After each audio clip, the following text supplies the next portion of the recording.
Ooh, ooh. Hello, everyone. Review webinar. My name is Scott, and I'll be hosting tonight's webinar, 5 Things That Make a Star Med School Applicant, along with our resident med admissions expert, Anita. Everyone's lines are muted, but if you have any questions, please use the question box located in your GoToWebinar box, and we'll go through.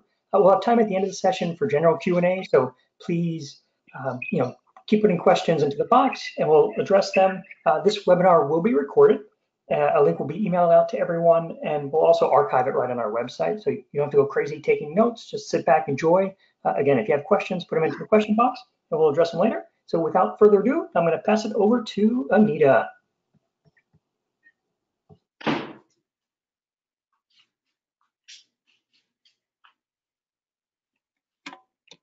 Hello, everyone. Sorry, sometimes we just have those days, and I'm having one right now. I just had dog madness and mayhem running rampant. Well, hi, guys. My name is Dr. Anita Paschall, and if you ever have trouble remembering it, it's Paschall rhymes with rascal. I know that's kind of corny, but it took me 3 months to learn my married name. So anyway, I am actually the Director of Admission Counseling for all types of healthcare careers here at the Princeton Review. I've been doing this for actually more than 15 years, almost 20 years now.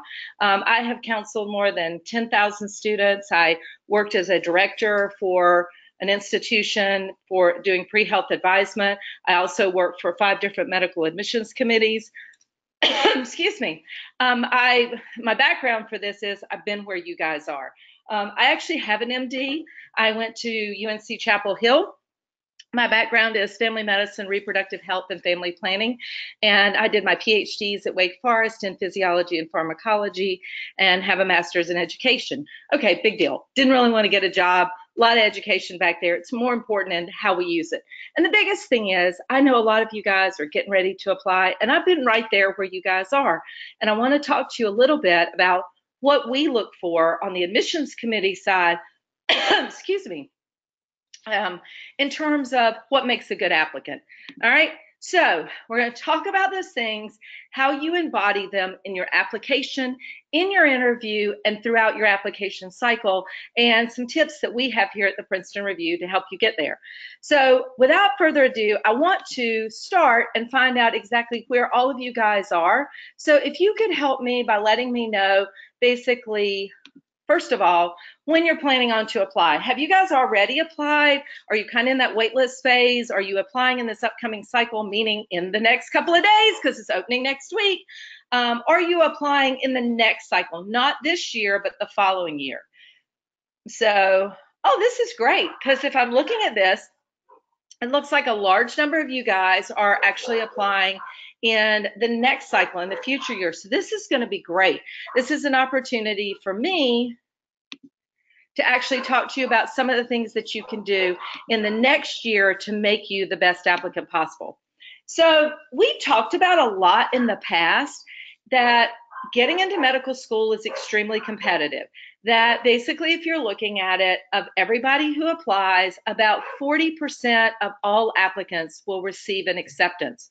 That's kind of depressing. That means 60% of people have put in all kinds of hard work are actually going to be denied. So what happens? Why do some people get denied? Well, we know that about 50% of the people who are denied don't have the GPA or the MCAT scores that they need to actually apply. And I mean, those things you can fix. You can work on your GPA by getting additional coursework, bringing it up, getting a master's.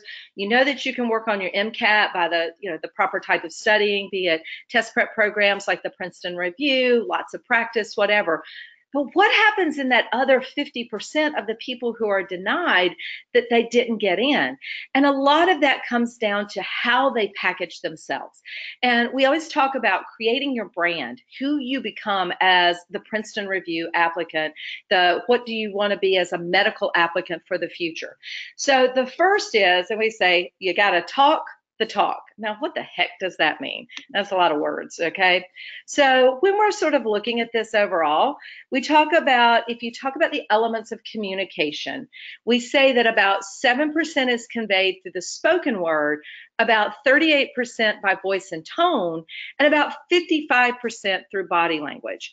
And that comes so much into play when you're talking about how you present yourself.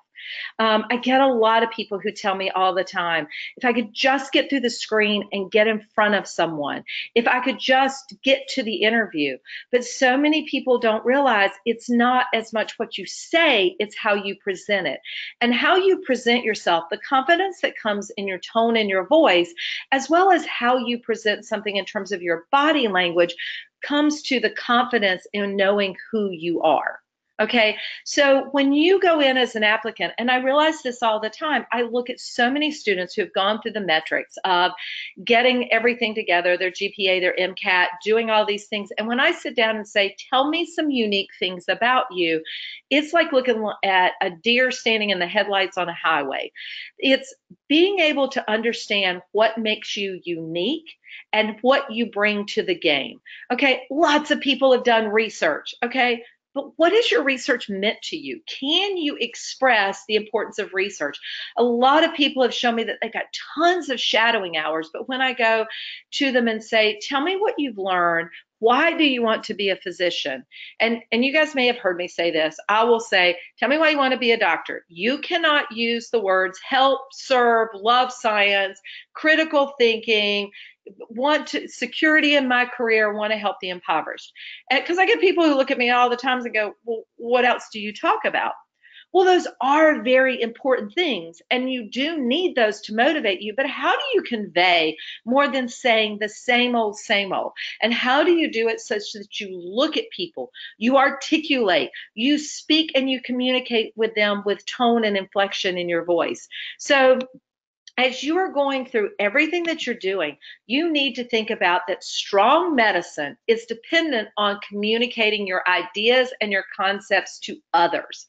And I talk about this all the time. Okay, you can be the greatest physician in the world. Okay, you can be the smartest chipper on the block, and you can walk in with a patient and go, dude, you are fat, overweight, got diabetes, you're going to die if you don't do something. People are already scared. People are already apprehensive about what's going on with them. Do you take the time and sit down and communicate? Do you set your laptop or your chart aside, and can you look at them and talk to them in a way to explain to them? And I've said this, my grandfather had diabetes, and it amazed me that at the time of his death, he did not understand when he said he had the sugars and he had diabetes, that they were one and the same. So how do you get the strongest, most effective communication to be able to be a strong physician in the future? Well, one of the first things that I've been amazed at is how many people really do struggle with communicating in public. And this is going to be a huge part of what you do. When you're on the wards and you're out there and you're presenting patients, they expect you not to read from a script, but to be able to stand up in front of them and say, 57-year-old man admitted 3 days ago for rule out MI, came in with enzymes of blah, blah, blah, blah, blah.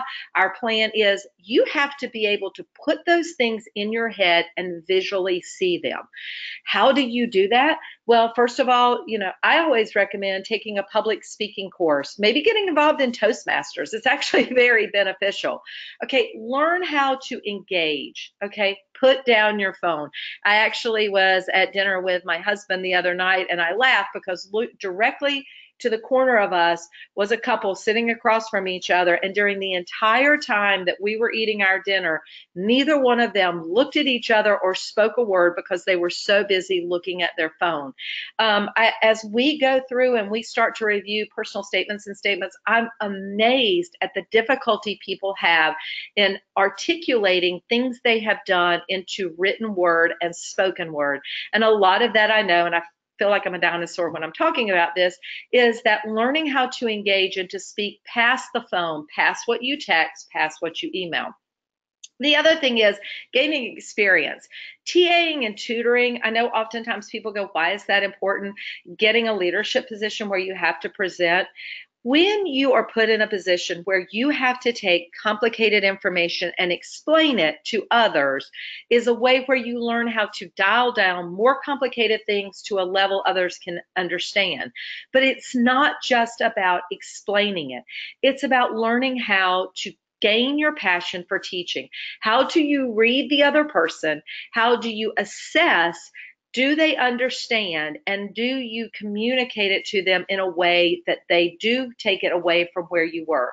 I often talk about when I was teaching, whenever we would get to talking about protein synthesis, and for those of you who have maybe taken biochemistry or biology or even base chemistry, you know, protein synthesis can be very complicated.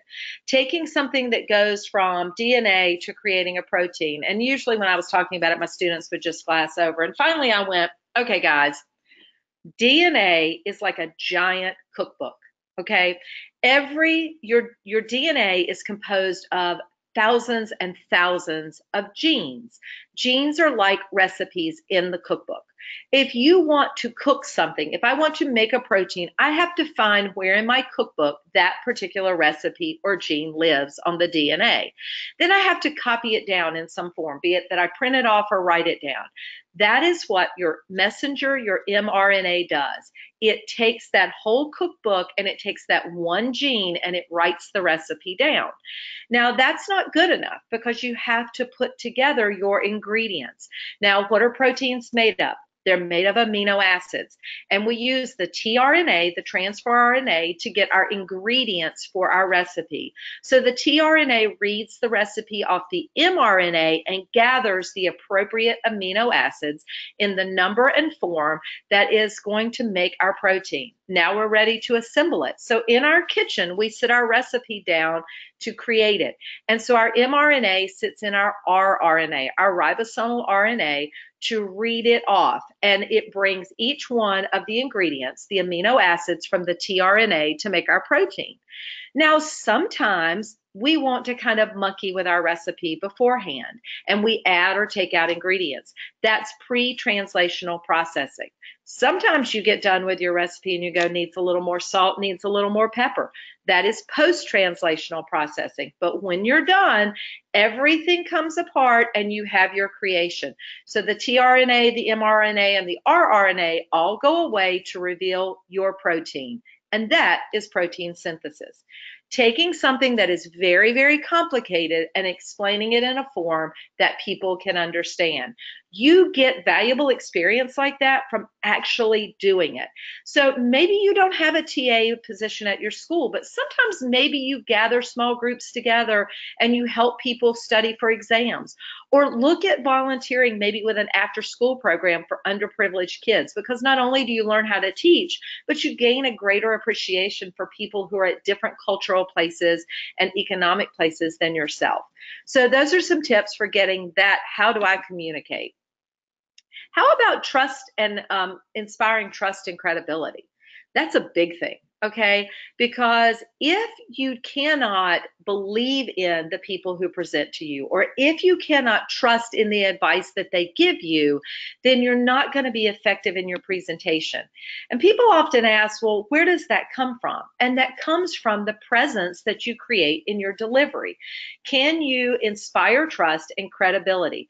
That's key in when you're writing or speaking or interacting. Okay, especially dealing with patients, and especially for us as reviewers, when we're reviewing your application that comes through. Do you just put down the same words that everybody hears? So we talk often about, and I say it over and over, when we are talking with you and we say, hey, you know, why do you want to be a physician? I want to help and serve, and I like science, blah, blah, blah. Okay, versus saying, when I was younger, I had X, Y, and Z happen to me, and that inspired me to do this, through this, through this. So you guys have heard me at times talk about realizing that we're not treating patients. We're not treating diseases. We're not treating symptoms. We are treating people. And those people have lives and existences beyond us. And how we approach them and how we relate to them has a lot to do with our own perception of who is sitting in front of us. Okay. So one of the ways that we talk about is, do you establish credibility? You can do that by taking on a leadership position. Okay, stepping outside your comfort zone and putting yourself in someone else's shoes and rolling up your sleeves and actually getting involved. Let's talk first about getting a leadership position, because we always talk about, how do you fake it till you make it? You do it by going through it. Okay, I get people all the time who are like, I did this leadership position and this one and this one and this one and this one. And I'm like, I really don't care what you did. I want to know what you learned from it. And we talk about all the time. I guarantee that many of you guys have taken on leadership positions where someone was in that role before you and you were like, I could do that so much better. And then you get in that position and you struggle to get people to have buy-in to what you're doing. So you have to be creative in inspiring others. So let's say that you've taken on a new role. Maybe you've decided that your group wants to hold a carnival for the first time, or maybe you want to host a golf tournament. So in your head, you visualize that you're going to publicize it and all these people are going to show up and you're going to be very successful in raising money for some type of charity. Well, behind all of that comes, how do you schedule it? What are the liabilities that occur? How do you publicize it? How do you create intake? Who's going to handle what on the day of the event? What happens if it rains? How are you going to leverage those funds so that people understand what you're doing? It's so much more than just, I want to start this. I want people to show up. I'm going to get this done. It's, how do you inspire people? How do you delegate? How do you make people feel involved? Why is that important? Because that's exactly what you're going to be doing in your practice. You're going to be a physician, but it's not just the physician who treats the patient. It's the MA who takes the vitals, or your nurse who helps explain things or does the callbacks for you. It's the person who checks in the person, who gathers the first information of what the need is. It's that whole team-oriented approach. Even if you're in charge, how does everybody help? Stepping outside your comfort zone. What does that mean? Walk in someone else's shoes. I talk about oftentimes encouraging people to get involved with programs like Big Brother, Big Sister, or mentoring on a crisis line. I mean, oftentimes we hear about people who go through struggles or who go through things, but unless you've actually had an opportunity to deeply interact with some of those people, you really may not appreciate that. So that can come from getting involved in a program, maybe traveling to an area where you don't know the language or you're not familiar with what's going on, and going through that process. When I first was assigned my little in the Big Brother program, Big Brother, Big Sister program, I was like, I cannot wait to teach her everything and show her all these things and give her all these opportunities. And the first time we met and I started to get a glimpse into what her life was like, I was blown away. My little is, well, she's 12 now, but she has 7 brothers and sisters who are younger than her. Okay, she is basically responsible for providing all the care for them because her mother works 3 jobs to help support them. So every day when she gets home from school, when other kids are maybe kicked back playing video games or whatever, she's helping tutor her brothers and sisters with their homework. She's cooking dinner. She's getting them into bed. She is carrying on the obligations of an adult at the age of 11 and 12. I'm so inspired by what she does. And when she gets an opportunity to come spend time with us, she wants to come to my house because she doesn't have a father in her life. So she wants to spend time with my husband. She wants to play with my dogs, which half the time I'd like to send them home with her. That's what you heard barking at the beginning of this broadcast. But she's always wanted a dog, but they never had the ability to have a dog because of their schedules. Learning so much from somebody else, I think she's taught me more than I've ever taught about myself. And then actually rolling up your sleeves and getting true clinical experience. Shadowing doctors, spending time in, following them around is great experience. okay? But actually getting experience where you're the one being a part of that treatment team, be it becoming an EMT and being an EMTB or an EMTI, maybe getting your CNA and actually being, because a lot of times as the CNA in a nursing home, you're the point of contact. You spend more time with that patient than the physician or people making rounds because you're in that direct contact, versus considering something like maybe becoming a medical scribe. Because as a medical scribe, not only do you engross yourself in the medical terminology and the anatomical, but you actually have to pay attention to what's going on so that you appropriately document the history and physical and the follow-up plan. And having to do that makes you think through the patient process, but also to be more aware of the patient interactions. All right, poll time. I need to get a little information from you guys to see where you guys all stand. So let me see. Looks like, let's talk about leadership positions. Okay, let me ask you guys something. How many of you guys have actually had leadership positions in college that lasted 6 months or longer since starting college? Okay, can you give me some idea of where you were? Oh, excellent. So it looks like the vast majority of you guys have had at least 1 to 2 positions, some of you 4 or more. That is excellent. So when you're thinking about your positions, don't just think about, I'm in this role. Think about the things that you've learned in that, okay? Let me ask you another one. What about your clinical experience, okay? Where are you guys in terms of clinical experience right now? In terms of unpaid shadowing, so hospital volunteering does not count. That's great service and outreach, but how about just directed shadowing, shadowing physicians? Where are you guys right now? So it looks like the vast majority of you have none to less than 25 hours, but you got at least a start. I'm really impressed to see that over 10% of you guys have over 100 hours, which is phenomenal. What are we looking at?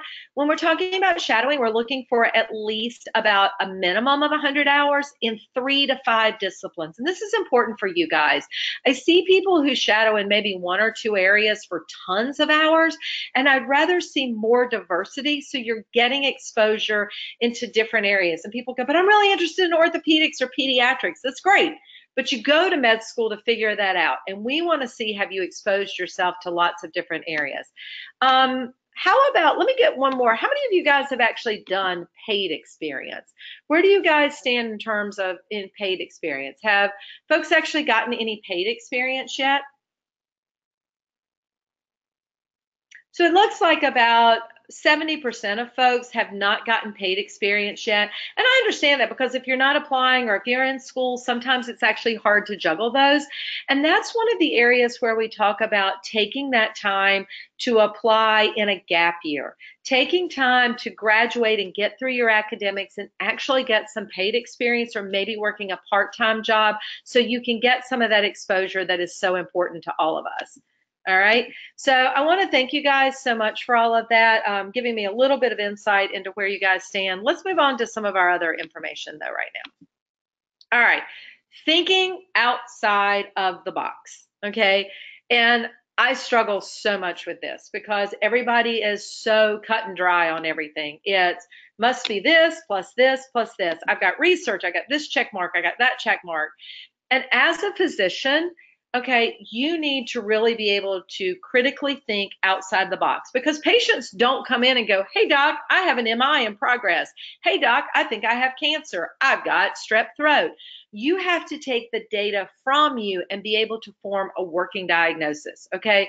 And that includes taking your reasoning, inferring, and that's part of why the MCAT is so important to us. I know it's kind of like the devil to all of us because it tests us in ways that we don't typically learn, because as college students, we're basically sort of trained to learn information, spit it back up, and move on to the next test. And that's true. I mean, we're just treading water trying to keep our head above water.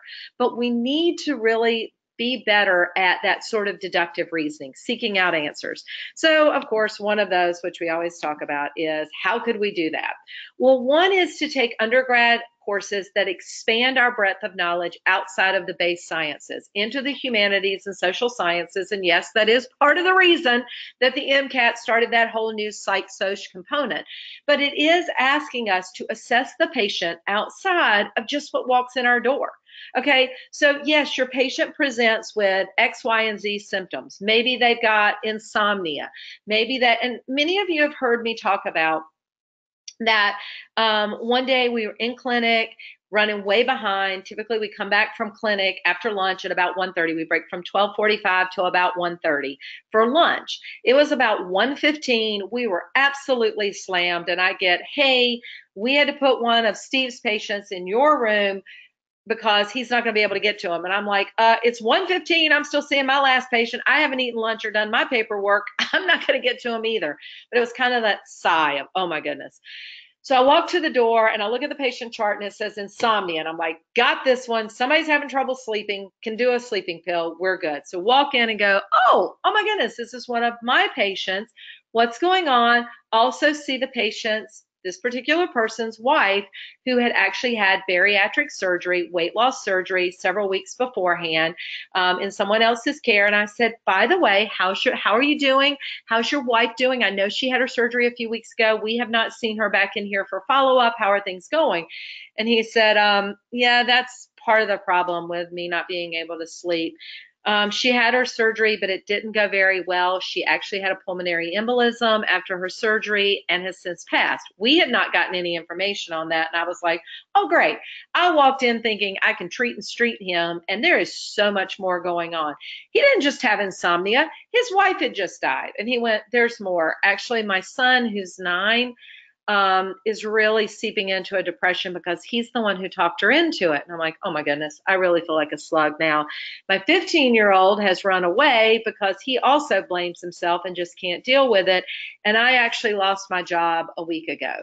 And that's where a patient comes in with insomnia. If you don't know the questions to ask, if you don't look past just the patient, but all that person sitting in front of you, and that person has a life and a family and an existence outside of that, you can miss key things. Know what to ask, what to think about. So how do you develop that creative critical thinking? Yes, broaden your horizons, be it through a minor or additional courses that you take. Yes, do research. Research is not just I went into a lab and I mixed some potions together and I was monumentally discovered. It's thinking about how does this, impact this, and about the failures and the things that go wrong. I guarantee you, any of you guys have done research and you went in and thinking, this is going to be so great. And you get in there and you go, oh my goodness, the time that it takes, the weekends that you have to spend, being able to think about why your experiment did not work and how you change it, and maybe spearheading new programs and new projects, okay? Developing something and following it through and thinking about more than it's just A plus B equals C, but all the parts that have to come together to make something work. So I want to ask you guys, because it'd be interesting to know where you guys are in research. How many of you guys have actually participated in any research? Where do you stand right now in terms of research? So it looks like some of you guys have done some summer research, which is good to get like a little flavor. I love the fact that over 50% of you guys have done more than a year of research. So when we talk about research, we'd love for everybody to get some exposure to research. If you want it to be significant on your application and allow you an opportunity to really grow from it, ideally we're looking for at least 1 year, 2 semesters of exposure. If any of you guys are thinking about an MD, PhD route, ideally we're looking for a minimum of 2 years in at least 2 different lab settings that where you've involved in creating and developing your own project. Okay, so those are just a few tips for sort of thinking about, you know, what you do and how you do it. All right, let's look at some more. All right, compassion and empathy. Oh my goodness, I can't even begin to explain how important this is. A lot of times, and I'm working with a lot of students right now who have great GPAs, a ton of research, have a really good MCAT score, and were denied across the board. And they're questioning what went wrong. And most commonly, the two things I see are not a broadness of their clinical experience, and the other big area is service. Okay, or the service that they've done is just basic campus events where everybody gets involved in. And the best way to develop and expand your compassion and your empathy is actually through doing.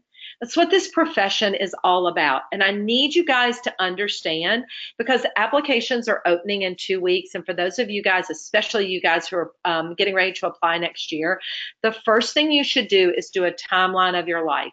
Divide things up into whether or not they're sort of academic. Are they research or study abroad or cultural experiences or TAing and tutoring or diversity of languages? Are they clinically based? Are they leadership based? And are they service based? Okay, look at how many different things you have in each one of those buckets. Because when you write your personal statement, but more importantly, when you sit down to list your experiences, you guys need to understand that when these go through screens at the medical school level, these are almost all done via an electronic screen. That electronic program looks to see how many leadership, how many service-related things there are, how many clinically related paid and unpaid things there are. We are looking for a total number of hours and an expanse of experience. So we are looking for, generally what we're saying is in terms of service, we're looking for at least 6 months for at least 50 hours or more, which means things that are done on a weekly or bi-monthly basis where you get a continuity of interaction. So we're thinking about things like, have you done things where you actually relate to people? Maybe working as a volunteer with hospice, where you're working with people at end of life, where you're maybe doing outreach in the community. In our community here, we have something called Helping Hand, and that's where elderly citizens who may not have family members attached close to them, who maybe just need someone to take them to pick up their prescriptions, or maybe just somebody to come sit with them. I was reading a experience dossier from somebody the other day where they were talking about doing Meals on Wheels, where you go out and you deliver meals to the elderly and the shut-in. And he said that right before he delivered one of their meals, that the person who was driving the van said, "Remember, we're on a tight schedule. We don't have much time." And he walked up to the door to this elderly man, and he said he remembered that when the guy opened the door, that his face just lit up, because he was having human contact. And I think a lot of us don't appreciate how lonely the life can be of the elderly or a shut-in. And he wanted him to come in, and he took his meal, and he was so grateful, but he wanted to show him how he had developed this little thing to help him walk better. And he was trying to show him how he had made his own little claw-footed assisted cane and how it was helping him get around. And he wanted to talk. All he wanted was a few minutes of companionship. And he said he heard the horn honking on the bus outside because his van driver was like, "Come on, we need to go. We've got more meals." And he said he remembered how it tugged at his heartstrings to have to tell the gentleman that he needed to leave. And the man thanked him, but he clearly had tears in his eyes because this was his one opportunity for contact. Sometimes the medicine we deliver is not just the written prescription. Sometimes it's just compassion and understanding and an ability to relate. And you get those skills through all types of things. Hold on, it doesn't want to, there. By actually putting yourself out there, taking that time. And I realize that in school, many of you are very, very busy. Okay. But one of the biggest parts is understanding what you're doing, not just that you want to be a doctor, but why. Taking a gap year to get involved in those experiences, going on mission trips, studying abroad, giving your time in the Peace Corps where you take time from just the academics, from just life.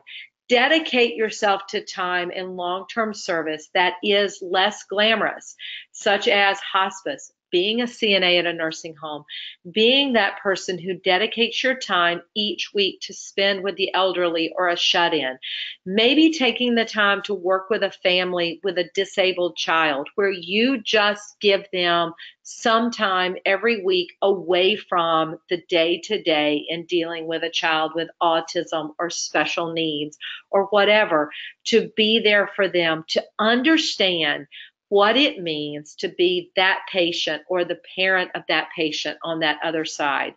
And you get that by giving that time and that continuum. Real quickly, let's think about where you guys are and thinking about the things that you've done. How many of you guys have actually been involved in service events like what I've talked about, where you spend time more than 2 times a month for at least 6 months in some type of service? How many of you guys have actually engaged in that service that takes you outside that zone?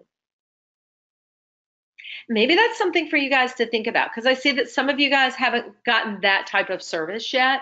I'm looking at about 13% of you guys have done that with 4 or more events, but the average is about 1 or 2 of those. Generally, we want to see a depth of, and it's great. I mean, maybe you're volunteering with annual events or things within your campus, because we want you to get involved with those. But we'd like to see at least 1 to 2 events where you've taken sort of things outside the campus life. Another thing is, if you're taking a gap year and you're maybe doing clinical service, we want to see that you're also committed to doing service once you've left the institutional environment. Thank you guys so much for sharing that information with me.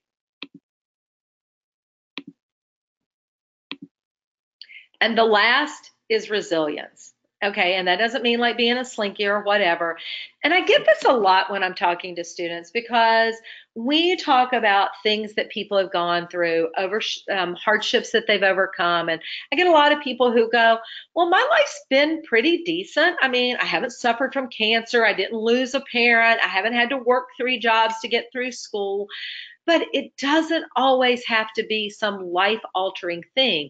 It means putting yourselves in situations where you develop character, not just knowledge. Like I talked about, being involved with Big Brother, Big Sister, where you expose yourself to programs where you maybe interact with people who you normally wouldn't.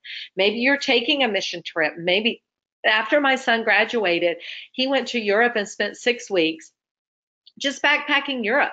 Okay, and he stayed in hostels, and every day, rather than going out and doing touristy things, he went out and found a local, and he learned the things that they did on a day-to-day basis. Take a gap year. I realize that this is a long journey, that many of you guys are getting involved in. You know, we're heading head on 4 years of college, 4 years of med school, at least 3 years, many of you guys 6, 7 years of residency. You're like, I'm going to be 35 before I ever get out and practice. Yeah, and that also means that you've got 25, 30 years ahead of you where you're going to be practicing. Take a year out of your life to become the type of person and the type of applicant you want to be. Get involved in other types of hobbies, other types of outlets. Get real world experience. I cannot express this enough. We like to see the applicant who has gotten out of school, held a job, had to pay their own bills, lived on their own. If I get one more student who comes to me and we're talking and they say, we applied to, we did this. And I'm like, we who? And realizing that it's more the journey for their parents, not for them. This is your journey. This is your time to figure out where you want to be and why you want to be there. Take the time to understand that. And we say, fake it till you make it. You're not faking it if you've actually gone through those things. So what are some things that we actually look for? How can we get you there? Before we actually get to that, let me ask, how many of you guys have actually done a study abroad, be it a summer or a semester or a year long, or participated in some type of international mission trip? And if you could also help me with putting in that international mission trip, if you've actually done extensive travel abroad. So it may not be a mission trip, but you've actually done some traveling abroad. And you can select multiple ones of these, and that'll help me give me some sense, because it's not just that exposure, but spending time abroad. And this is great to see. 7 of you guys have actually done a year-long study abroad, which is very impressive. One of the other things is about developing a different language, becoming bilingual or trilingual, appreciation of your own cultural heritage, if maybe, you know, you're first generation or whatever. These are all important things, because you think about being outside your comfort zone and not understanding the language. If you have multiple language capabilities where your patients come in and you can speak to them in their language, that can be so much more in terms of building an appreciation of who they are.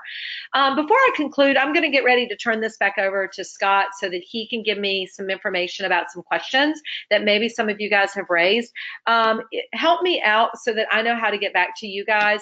If you would like to get some more information first about how preparing for, as we always call it, the devil, giving you some input on how to best prepare for the MCAT, let us know.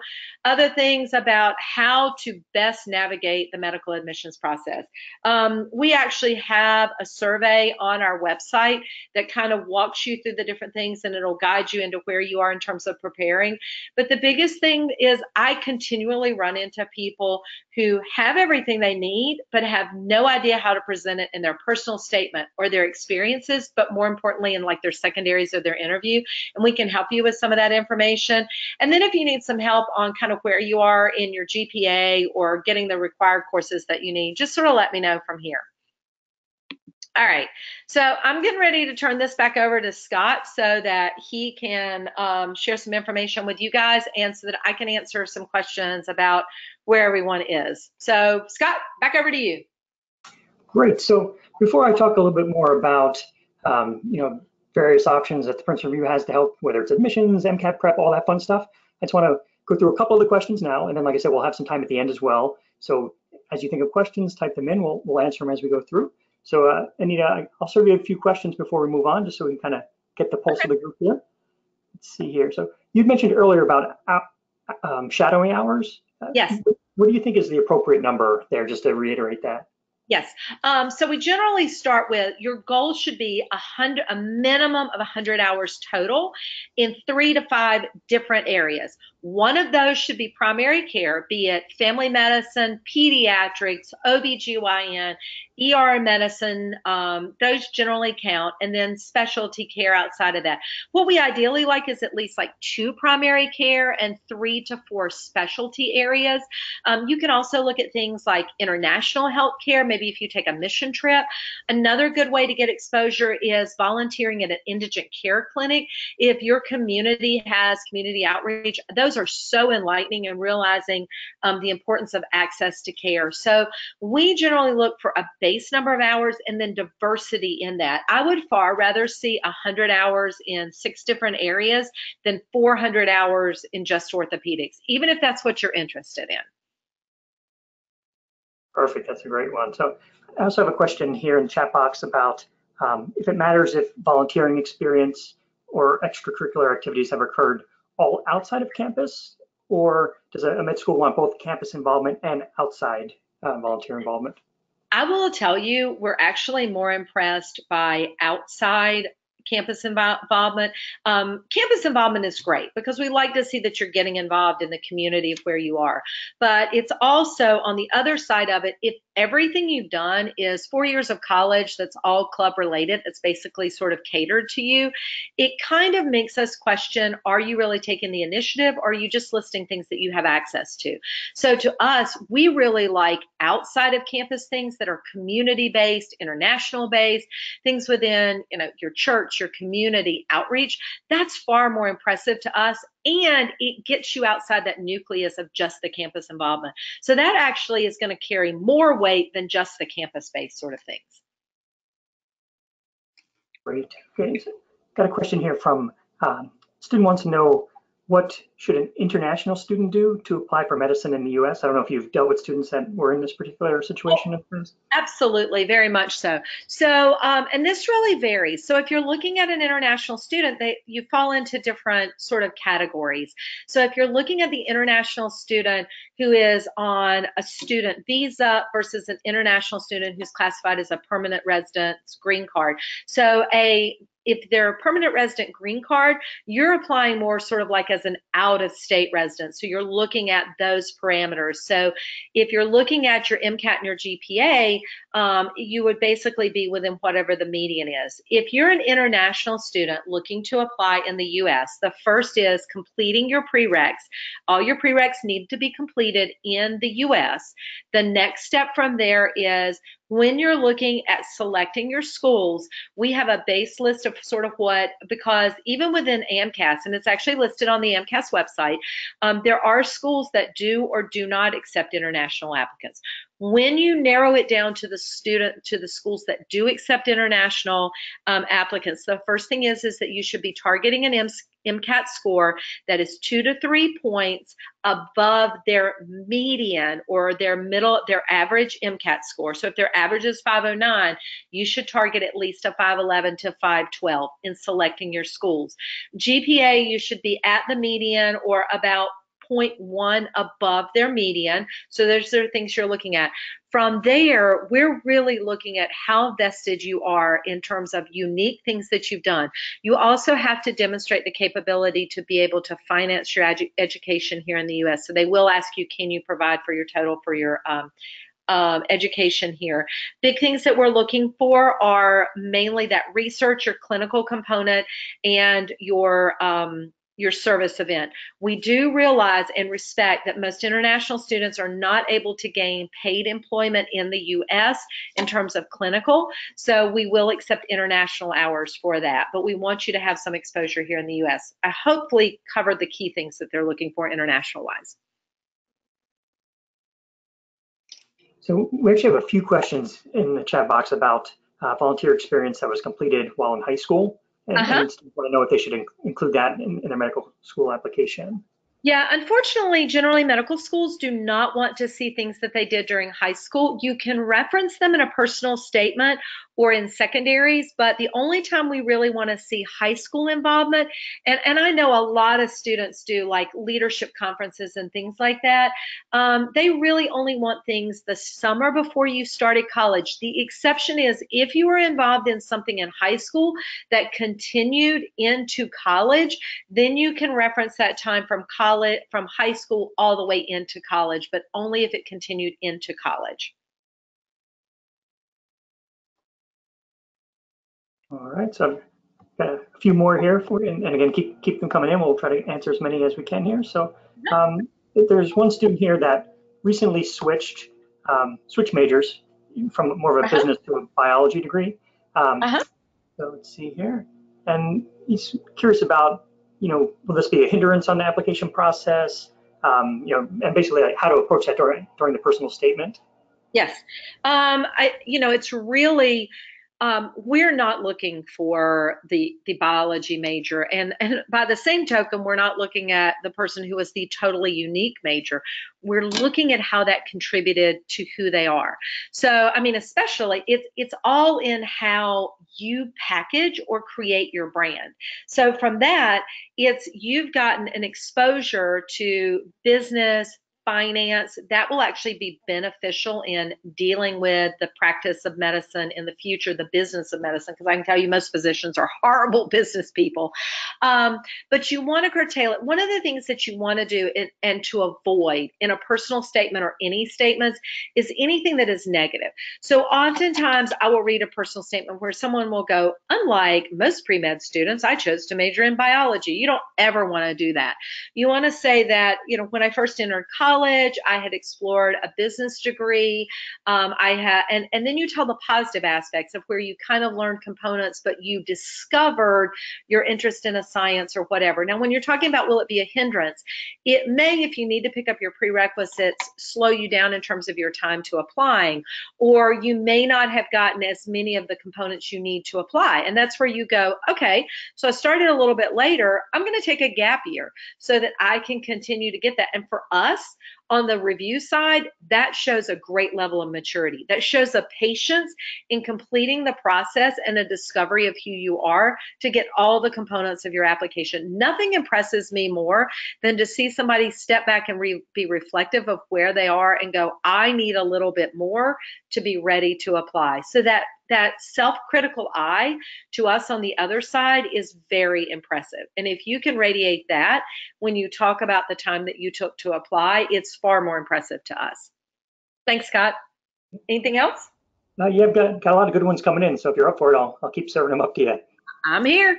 All right. So how about this one here? So we have, would personal experience with a family member with Alzheimer's count as experience? Is there a way to kind of use that? Absolutely. You know, we get people all the time who do not think outside that box. That was one of the things that I listed. Experiences can be all types of things. One can be, I did an experience this morning with an international student who's lived the past 5 years in the US with no family members or no support here. Having a family member, that personal experience of dealing with a family member with Alzheimer's or cancer, or maybe a parent who, you know, developed a chronic illness that impacted their ability to create, to contribute to the family income. Being that person who is impacted by having a family member having an illness is huge in helping you understand medicine from that other perspective. So understanding what it means to have, maybe you've had to take that family member into your house and the impact on that. One of my students right now, her grandmother had to move into their house. And so they had to give up their dining room to keep the grandmother, to create a bedroom for that grandmother. But then the other part was she kept trying to escape during the night. And every time they would hear the door alarm go off, and how she said she had not slept through the night in probably the past 6 months because they all live on pins and needles, or the impact of what it means having to cater your diet or your life around someone, or the days when she recognizes you or the days that she doesn't. And truly, that can be a huge experience in terms of what we're talking about, developing resilience, empathy, and compassion. So absolutely, should that be included in an experience all day and Sunday? Thank you, Scott. Great. So let's see here. How about any tips or words of wisdom on how to get the opportunity to shadow doctors in different fields, especially, I guess, specialties? Yeah, how do you break that window? How do you get into, because I know it's hard, and I get people who talk to me about it all the time. It's hard cold calling or whatever. So one of the first things that we recommend is you start at the base of where you are. You reach out to your personal physician or your parents' personal physician, or if in the course of your life maybe you broke a leg and you had to see an orthopedist, or you had to see someone for, so that's your first starting point, people that you've had relationships with. And you approach them realistically. You tell them what your interests are, and ask about the capability of shadowing even maybe just a couple of half days. Don't ask for a full day, but ask for a half day. You know, what might be the best day? And if you can start at trying to get a couple of half days. So that's your first thing. The next thing is to try exactly that, cold calling. Okay, reach out to the office manager, provide your resume, let them know. The other is finding local clinics to volunteer in. A lot of times, if you can do the front desk part of it, or if you can volunteer at a local clinic, in the pharmacy or whatever, sometimes the physicians will allow you to shadow if you contribute X amount of time. We talk about doing international mission trips. And oftentimes, if you travel with a local group, you may run into contact with physicians who are volunteering on that group, and they may help you. And so create that outreach just within areas of where you know. The other thing, again, is trying to get some type of certification or working as a scribe or whatever. So maybe you become a med scribe in an ER, or you're volunteering in an ER. And we often talk to people about volunteering in a hospital is considered service. But for every, let's say, 150 hours of volunteering in a hospital, you are observing physicians as a part of that. So you can split out those hours. So volunteering in an ER is great because all kinds of different doctors come through. So you can split out your hours. So maybe you contribute 82 hours to the volunteer work you did, and maybe 38 hours to the different specialists that you got to observe while you were in doing your job as a volunteer. So you can kind of split out those hours that way. Scott, I hope that helps. That's perfect. And I feel like this next question here, I've heard you talk about it a lot, Stacey, but maybe we could do kind of a quick answer to it. So someone just had a quick question about who they should pick to write letters of recommendation, whether it should be professors, mentors, doctors, and I know you have a lot of experience. Oh, yeah. Okay. So typically what we tell folks to shoot from, and so that you know, almost every school is different. So if you do not have, so the first thing is, if your university has a review committee, a committee that compiles your letters and writes a letter for you, that should always be your first option. And generally what we say is if your school compiles a committee letter for you with your letters in it, that you use your committee letter and potentially one additional letter to speak about you. Now, outside of that, if you're gathering letters on your own, I really encourage you to use a letter service that holds your letters for you. There are all types. There are like virtual evals and interfolio, etc., where you can house your letters and then have them transferred directly to AMCAS. Why is that important? Because that allows you to gather letters as you go along and then send them. But if you have them sent directly to AMCAS or you're gathering them through a service or whatever, we typically recommend to shoot for 6 letters. You need to have at least 2 academic letters, minimum 2 academic letters. Shoot first for 2 science-based professors, people who have taught you and have experience with you. Ideally, they should be a professor or a graduate student, professor first, grad student next, TAs that are not grad students in that order. So, but we prefer a professor. We also encourage people to get a non-science letter. We are finding that more and more schools request a non-science letter. If you have done extensive research, we will expect to see a research letter from your TA or something like your PI or someone like that. Clinical letters, not required for MD programs. Most osteopathic programs would like an osteopathic letter, but generally what we say is if you've had significant clinical experience, it would be great to have a clinical letter to attest to how you've done. If you have held a leadership or strong service role, somebody who has supervised you in one of those roles would be another good letter. So target areas where someone can speak for you. And here's a very important point. Give them enough time to write it. When you ask them to write, present them with your resume or what we call your applicant strengths, something that tells your GPA, your test scores, and unique things you've done, and then give them a sheet with 5 to 6 bullet points of things about you. Things specifically that you've done, not that I'm compassionate or empathetic or whatever, but I was the leader in 6 organizations. I have 500 hours of research. I've done this. Bullet points so they can talk about you in your letter. You're going to get a much stronger letter if you put those points down. And by the way, we don't care about U.S. senators or heads of hospitals or whatever. It's not about the title. It's about the strength of the letter for you. All right, Scott, I think I have probably taken up a lot of your time. I know that you want to go through some of the things we can do to help. And if there is time for any additional questions, I'm happy to answer those. We'll actually do, and you just stay on this slide. I'll condense my portion. This way we could wrap up on time. So really, I just want to let students know that we have tons of resources on our website, right? So we have a lot of free resources. You can take a free full-length practice test. We obviously have different MCAT prep options. We also have a great application management team, so to help you with the whole admissions process. And really, it's our job to help you get great grades, great test scores, and great applications. And as far as MCAT prep goes, we do have a free trial, so definitely check that out on our website. We have homework help, which is basically online academic tutoring, so that'll help you on the GPA side. Again, we have lots of different prep options, so definitely check out our website. But take advantage of that free trial. Again, you could log in, you get access to a full-length practice test, a detailed score report, some sample videos and lessons, and you have 2 weeks to kind of play through that. So definitely check that out. And then here's a list of admission stuff that I'm sure, Anita, you could talk to it a little bit better than I can. Right, and exactly. We can help you at any point in the application. And like we said, whether it just be getting your primary application done, or if you've already applied, getting your secondary and essays done in your interview prep, but really understanding that it is about the whole process. And that's what we're here to help. We can help you prep. We can help you if you're struggling in a class. We can help you put together that application that creates your brand. We've already done our survey, which was great. So if you have any questions, we can go here, and it looks like we've just got a minute or so. So Scott, if there's anything else you need to add or whatever. Really, like Anita said, if you have questions, if you think of anything after the webinar, just email us at questions@review.com and we'll get back to you.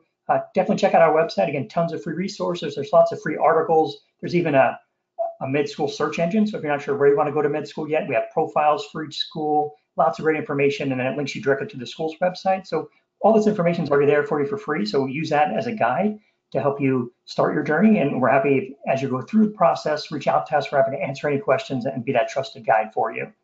Yes, and if you get an opportunity and you go to the Princeton Review admissions website page, there is actually a quiz that you can take there, and it'll walk you through the different questions. And at the end of it, it'll kind of give you an assessment of where you are or what you need or what you can improve on. And again, if you have any questions for that, you're welcome to reach out to us after the webinar, and we'll try to get your answers right back to you. That's what we're here for.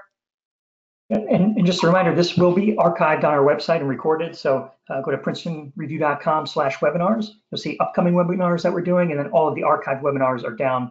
If you scroll down a little bit, you'll see all those videos, so you can watch them at your leisure. Eat some popcorn, invite your friends over, watch all this great stuff. So Anita, thank you so much for taking us through this, and definitely enjoyed hearing all of your expertise. Thank you, Scott. You guys have a good day. Take care, everyone.